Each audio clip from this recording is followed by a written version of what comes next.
It's Mr. Box Office, the main event, the professor of truth and entertainment, the ratings killer. And if you don't know, get to know. Tottenham 2, Crystal Palace 1. And in all serious in terms of, well, in all purposes, Tottenham Hotspur are winning this league this season. Yeah, okay. Need to calm down maybe a little bit. Maybe going a little bit over the top, but it's going to be explained. And explained very well in terms of trying to understand what I'm actually meaning by this. Because it's a theory, and that's it. But big up to everybody in the chat. It is a late one for Mr. Box Office TV. And Mr. Box Office is back. He's been in a bit of a wilderness on live, and that's it. But well, I had to get something off my chest. And it's surprisingly not about anybody on YouTube, and that's it. But it had to be something that things have changed. Things have changed in the football spectrum in terms of what you see at the moment is things have completely changed in terms of, yeah, you need to have the better players. Yeah, you can have the better players, but it's also other aspects to just winning a league. There is to just winning, and that's it. And Tottenham Hotspur are proving the theory right now. I know it's very early at the moment, but they're proving the theory right now. And I think you saw this theory happening with Arsenal last season, that if you have a team of players that work well together, you've got partnerships in the team, they're all working together as one. You've got a manager that the players believe in, the squad believes in, and that's it as well. You've got a system that everyone believes in, and that's it. Also, the players are well drilled. You've got a chance of winning the league. Now, this is not a theory of something. This is just a theory. This is just a theory because I wasn't born with a silver spoon in my mouth. I wasn't born just yesterday. When you look at what was back in the 90s, you knew exactly what you saw. You saw players like Gascoigne, Eric Cantona, the likes of David Ginola, the likes of Teddy Sheringham, Andy Cole, Roy Keane, quality players. And you need the quality players to get you through that line, get over that line. And that's it. But right now, who are the top managers at the moment? The top managers at the moment are your Klopps, your Guardiolas, your Ten Hags.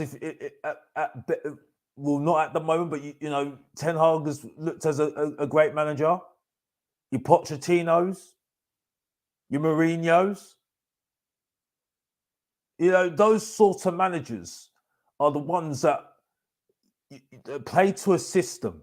Whether they play great football or pragmatic football, they play to a system.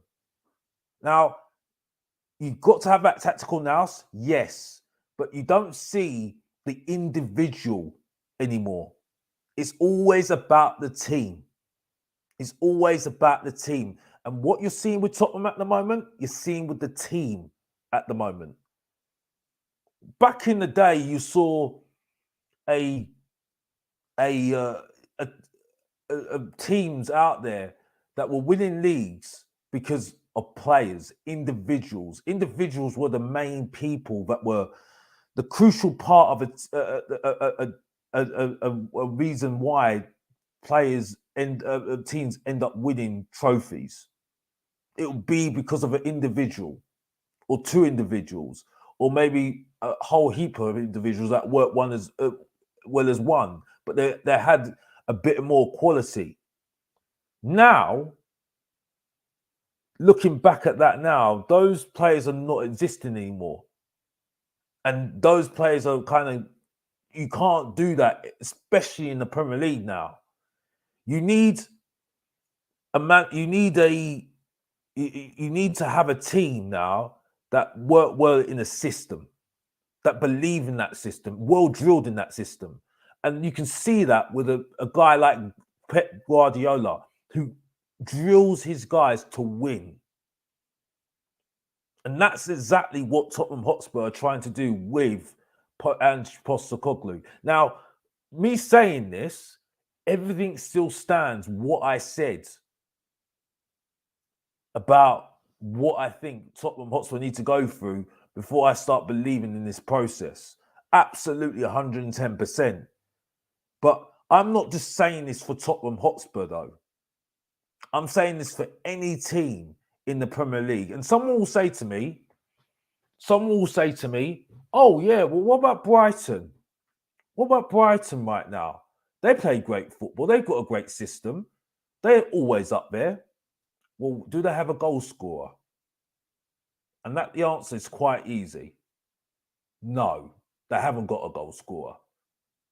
So for most of their games, like the West Hams, the Aston Villas, they always come short. They always feel short because they always come short to those teams because those teams have got a goal scorer. They've got players that will score 9, 10, 15 goals a season. Brighton, though, no, they don't. You might say Evan Ferguson, yeah, because I see somebody in the chat saying, Watkins, yeah. But this is the thing. And I think we are still going to have our test because we can see straight away. Today, just to go on to the game, wasn't a great performance. Was not a good performance whatsoever. Let's just get that absolutely crystal clear. It was not a good performance. And we've got lucky. We have got lucky last couple of games. I've got to be honest. Yeah. Everything I've said in the past, saying that we need to go for a bad run, absolutely stands. I absolutely stand that we have got lucky in certain games, like Liverpool. Luton, it wasn't great. Let's be honest here, it wasn't great at all, even though we were down to 10 men.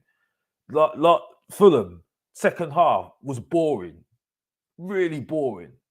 So I'm not sitting there saying, we are definitely assuring to do this. No, I'm just going on how football has changed in the last how many years now. And now you don't need to have a great team of players to win a league. I've just mentioned the 4 things that are crucial to a Premier League title run now. Well, to get up that league or even win the cup. Belief in a system of play, a manager that's got tactical nous, players that play like a team, not individuals, and they're well drilled. And Tottenham Hotspur right now have got all 4 of those things. All 4 of those things. Hence why now people are starting to start saying that we're getting worried about Tottenham Hotspur. It's quite interesting. And it's interesting because you look back at the years, and I don't know when it actually changed, but I remember, and someone said it on South New Coys. It was a South New Coys show. South New Coys. Big up to Marlon, by the way, for inviting Mr. Box Office, and appreciation to Mr. Box Office, yeah? But the point I'm making is, Alex Ferguson, when he won that trophy, I think it was 2012 to 2013, I think it was. He won the trophy. I think Van Persie had his goal scoring spree. I think he said that was one of his worst teams. His worst teams he had that won the Premier League. And for me, he said as well that it was one of his worst teams. It was just part of hard work, and he had a goal scorer in Van Persie. That was it. That was it. And they still won the league. Now, yeah, you can look back and say, yeah, but Man City have had all the money in the world. Yes, they did. They have had the money in the world. They've had all this money. But then you look at Leicester City. Yes, that was a strange season. Yes, it was. But when you look at Tottenham Hotspur right now, and you look at Leicester City, you can't say that's any different. Now, I'm not saying this is going to work. This is going to happen because, let's be honest here. Man City should clean us up. We should be nowhere near top of the table. Nowhere near. Absolutely nowhere near. Yeah. And if you're talking about back in the day, we wouldn't even be close. Especially with players like Emerson in your team and Richarlison in your team, who are Richarlison, I've told you already, is the below average Emeril Heskey. You might as well call him, you might as well say Andy Booth, because I think Andy Booth sums it all up perfectly. Let's be honest here, because I don't see the difference. And that's it. But in this day and age right now, you need energy. You need energy and you need fitness. That's why you've got players like Mason Mount making their name right now, when Mason Mount wouldn't even touch some of the players of the years. So for me, it's quite interesting to see how things are changing, and that's it. But like I said before, this is not just for Tottenham Hotspur. This is for any team in the top 10. If you've got something about you, you've got a chance. And I'll give you a great example of this. Napoli of last season in the Italian league. Did anybody think that Napoli are going to win the league? Did anybody think they're going to win the Italian league? No. No, they didn't. No, they didn't.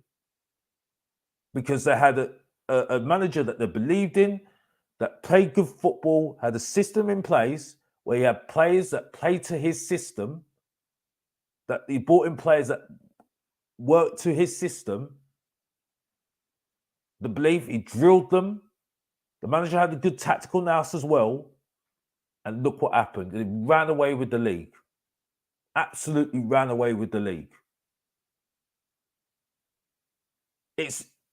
I think it's quite simple, really, for me. It's just a theory. Like I said, it's just a theory.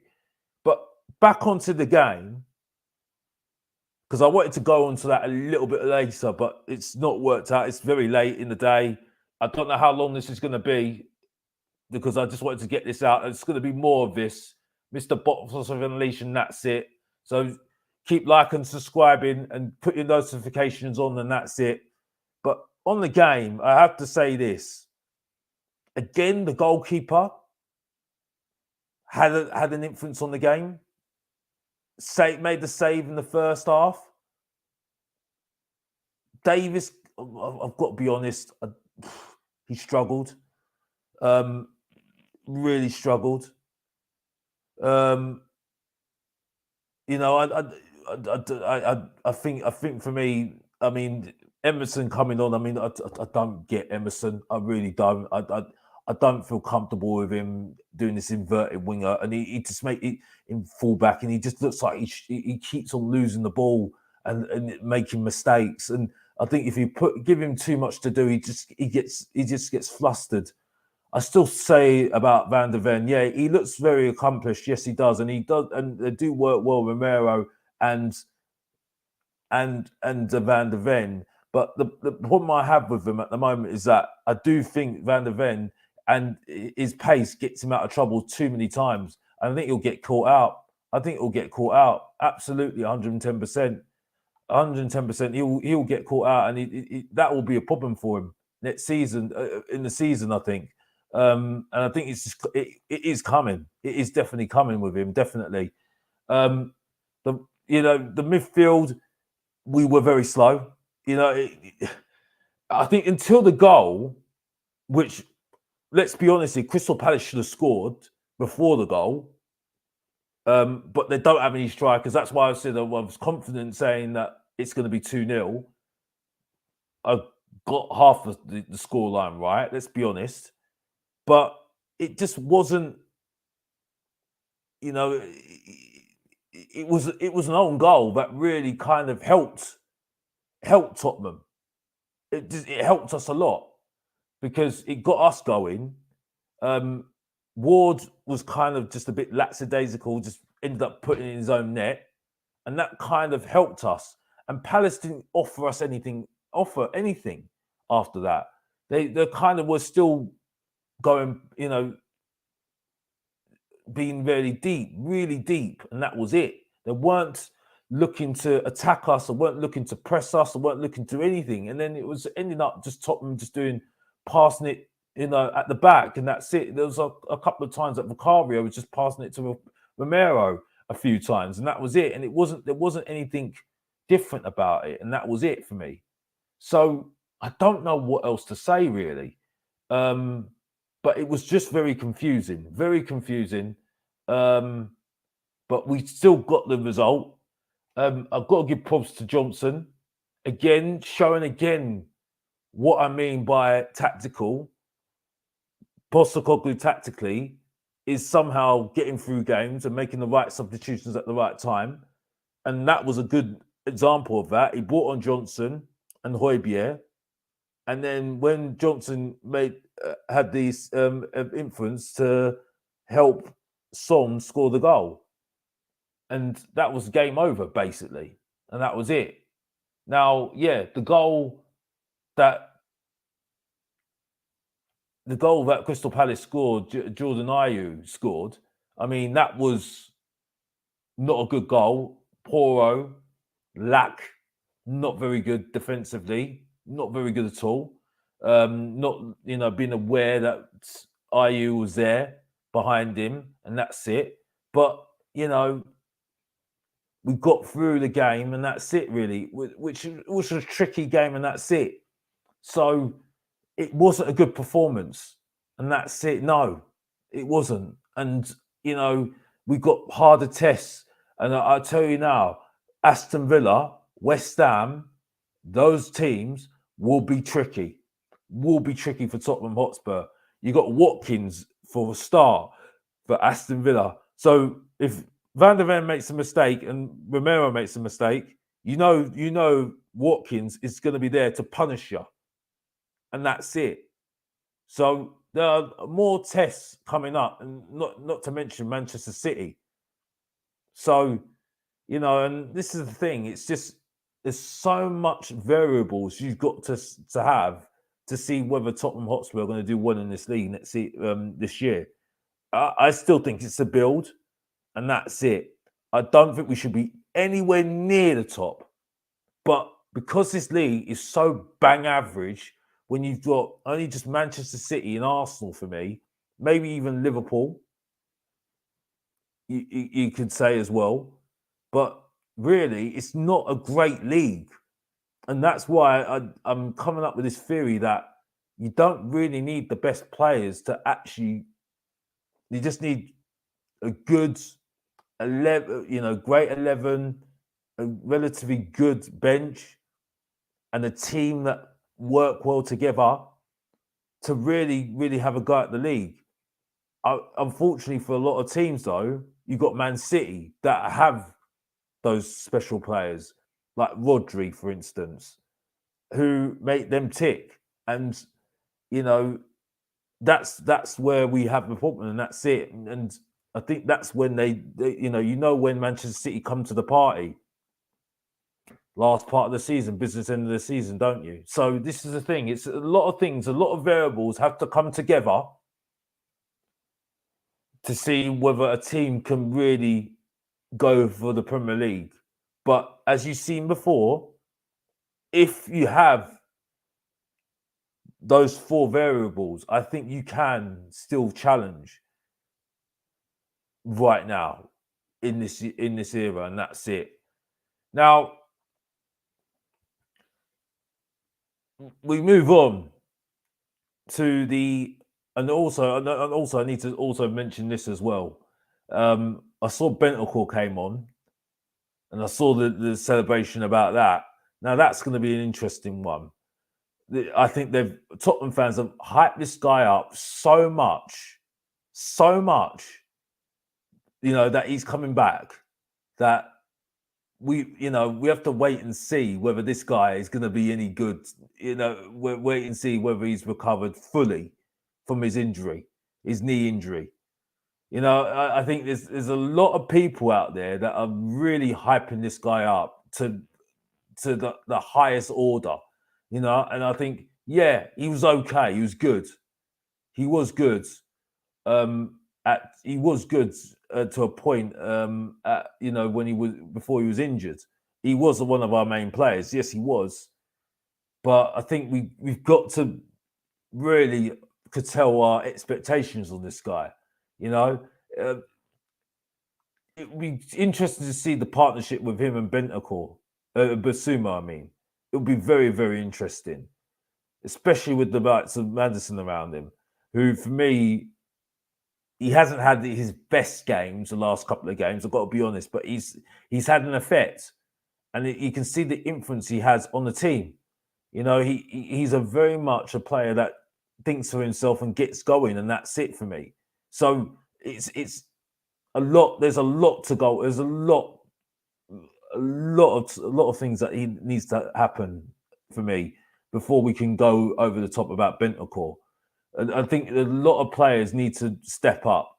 Gil, one, needs to step up. This is a chance for him because Kulu's not playing well. He's doing okay, but he's not mind blowing. We all know about Richarlison. I think there's still a chance for release if he really's got anything about him, but I guess he's got to settle in. There is a worry when Maddison's not there, 110%. And Son had his quiet game. He had a very quiet game. But I do understand it was going to be a very tough game. It was going to have to be very patient.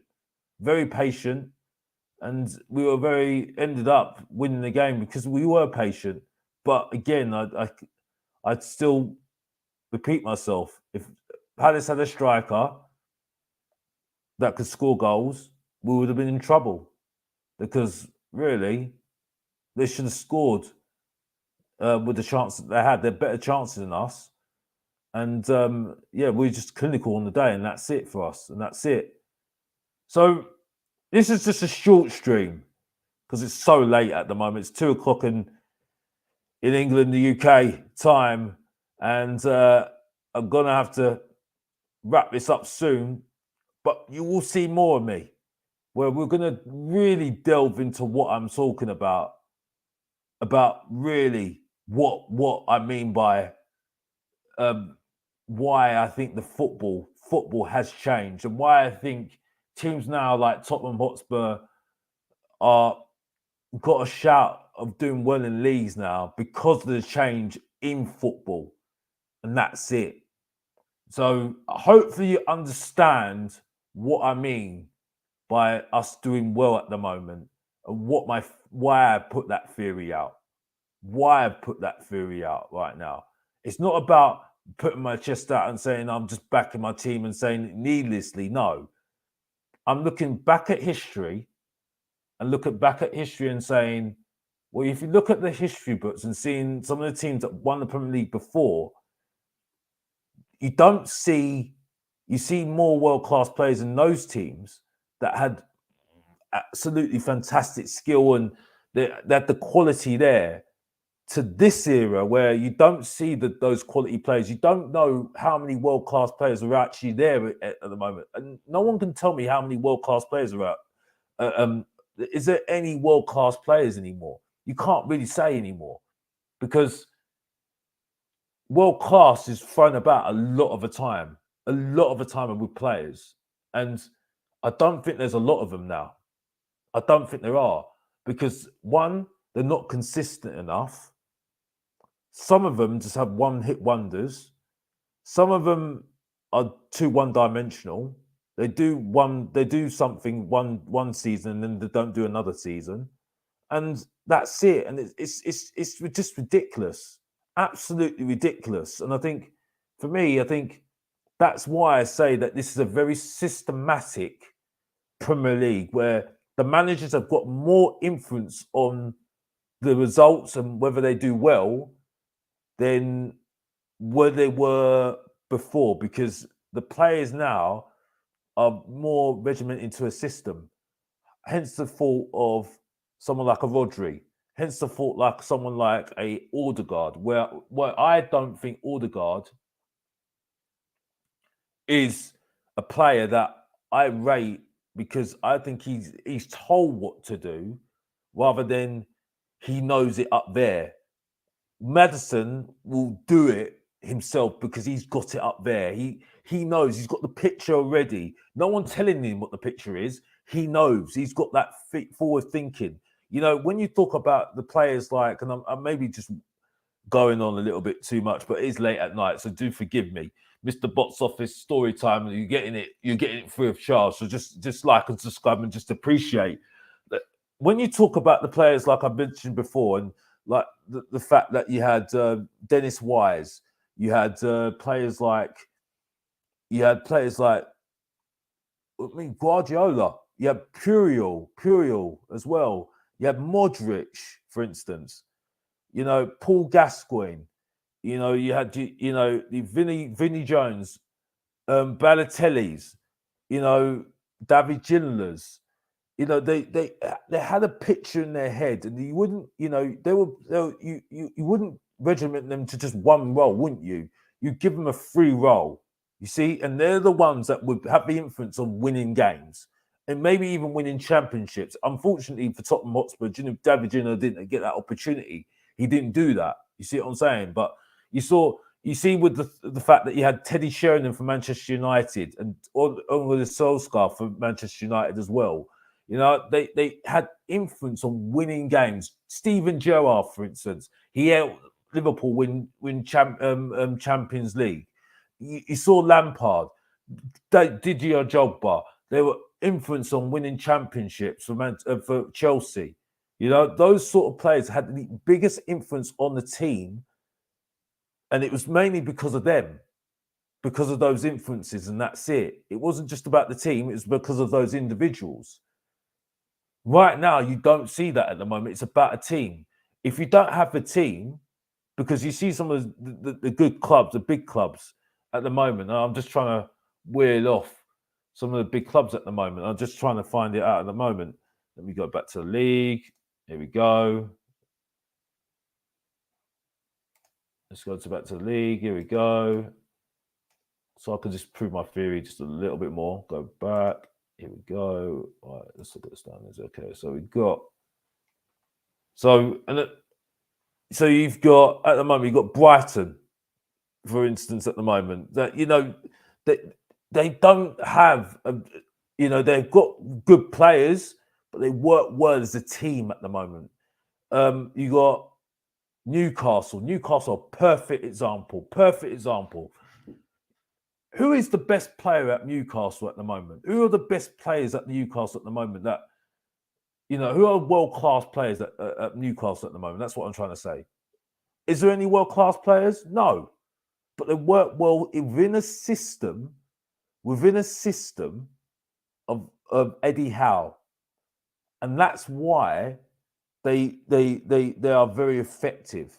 Yes, certain games they don't look good against some of the best. Yes, they get found out a little bit. Yes, they do, and I think it's just because of experience. But because they work well in a system and they work as a team and they're well drilled, and because Eddie Howe's got out there tactically as well in certain moments, he gets over the line in certain games. And that's it. And I think I'm seeing that with Postecoglou. Now, I'm not saying, like I said, I'm not on board of the train. No, I'm not. But I can see exactly what he's trying to do. I can see exactly how it's a very similar thing what's happening with us at the moment and what happened with Arsenal last season. And I think it's because of the change of how the aspect of how the Premier League is at the moment that it is those four things that I think is effective, and that's it. So if anybody disagrees with me, give me a reason why. Give me a reason why. And before then, let me just say hello to a few people because I haven't said anything in the comments. Big up to everybody in the comments today. Big up to Mike Vickers. Big up to you, Mike Vickers, for your comments. Big up to you. Big up to Alan's disowned son. Big up to you. Big up to Toxic Hot Shots, Headshot. Big up to you. Big up to Hasper. Big up to also. Big up to all of them. Big up to you, Alexander Hilton. Big up to you. Big up to you. Big up Brian Daigle. Big up to you. Big up to you.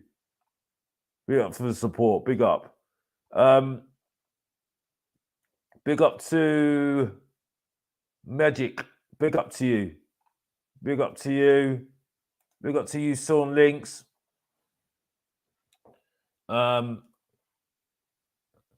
Big up to you, Amir. So big up to everybody. So yeah, big up to everybody. Big up to you. But yeah, I mean, like I said,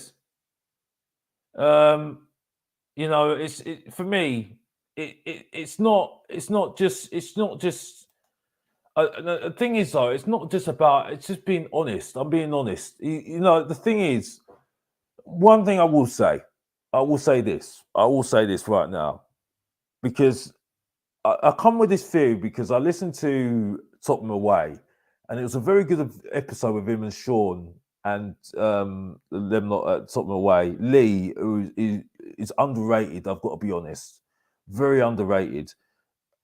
As Asthmatic is as well, by the way, because I love Asthmatic as well. By the way, also Kuva as well. I've got to give him a big up as well. I've got to big up Kuva, my boy Kuva. Yeah, I've got to big up Kuva. But yeah, I've got to say this.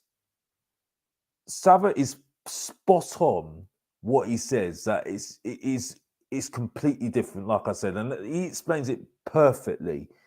And I think that's why I've come with this theory that you can win this league with just a few, 11 top players, also a good bench. But if you work well as a team and you believe in a system, you do have a chance. It's just whether you've got that consistency to match that, and that's it for me. Whether that shows you that you've got great players, I don't know about that, because I think you're not talking about the individuals, you're talking about the team. So you might say great team, but you can't say great individuals at the moment. So I think that's where my mind's at the moment. So it's not me being deluded saying, oh, we're definitely going to win this league, we should banter this league. No, it's not. It's just because I just think football's changed so much now that there are bigger influences now, not just the player. I think it's the other things that can help you win the league other than just having great players now. I don't think great players have the biggest influence on winning a league now. I think it's there's other things that are influencing us winning leagues now, and that's it for me. And you know, we will talk about it. Like I said, Mr. Box Office story time. Mr. Box Office will explain it and explain other things in the past to why I've got to come to this theory, and that's it. But at the moment, we're on a title charge, aren't we? Pause. No, but you know, just put it. I'm only joking. No, I'm not. We're not on a title charge. I mean, any sane person would say no. We shouldn't be anywhere near this league. Nowhere near this league at all. You know, nowhere near. Absolutely nowhere near. And you know, I'm still confused, and I still feel this is a bang average league. If Tottenham Hotspur are not top of the table after 10 games, which is, and we had the worst season going. We lost our main striker, and none of the Premier League can, you know, compete with us right now. It's a bit of a joke of a league, let's be honest here. And I just think, will normal service resume? You've got to think Man City must come back and, you know, take their crown, definitely, because any sane person would say that. But, you know, strange things have happened, like they said, you know, and that's it. But I'm definitely not on the choo-choo train of Ange right now, because long term, where's this going? Now, one thing I will say, and this will be the last point because I need to move. I need to go to bed and wrap up the show. Behind the scenes, though, we can see that there is a plan. There is a plan, and we heard it from the horse's mouth, Simon Davis. The difference is, though, is that triangle of Postecoglou, was it Johan Lang, and Scott Munn, is that triangle going to be a dream team or a nightmare? I'll leave that thought with you right now. Because that's another episode and start of, again, story time with Mr. Box Office, where I'll go into a little bit more detail on that, and that's it. Another one as well that I want to talk about as well. I just want to rinse people to pieces with the whole thing about XG. Because I tell you now, these kids today, because there's another thing about football now these days. About football and stats that has just come into focus now. I just think it's absolutely ruining football, and the fact that no one really actually understands what it means. And this is why I think that we've got a chance to win the league, because those stats now are so focused so highly now that I think those things come into focus now that are making so much, come into focus now that you can see why that it's becoming more, the whole system, it's become the Premier League and the teams are becoming more systematic, and that's it, because these stats are becoming so important in the whole scheme of things, and that's it. So I don't know. Yeah, that's another one that I'm going to be doing some story time on. Yeah, to rinse people's opinion on that. Let's just say that absolutely spot on. Absolutely. I've got to be absolutely clear on that, because I think it's an absolute nonsense stat, and that's it for me. But that's for another episode. Another episode of Storytime, Mr. Box Office. Thank you to everybody that's watched today. I know it's very, very late, but I do appreciate the support. And like I said, hopefully soon you'll see me again live in the flesh again. But keep liking and subscribing. Put your notifications on, and keep your eyes peeled for Mr. Box Office. Also, keep your eyes peeled for the top 5, the best, the worst, and the bang average top 5. And keep your eyes peeled on Mr. Box Office movements, and we'll see me soon, and that's it. And as we always close with the show, if you didn't know, get to know, support your boy, Mr. Box Office, subscribe and like, and I'm out.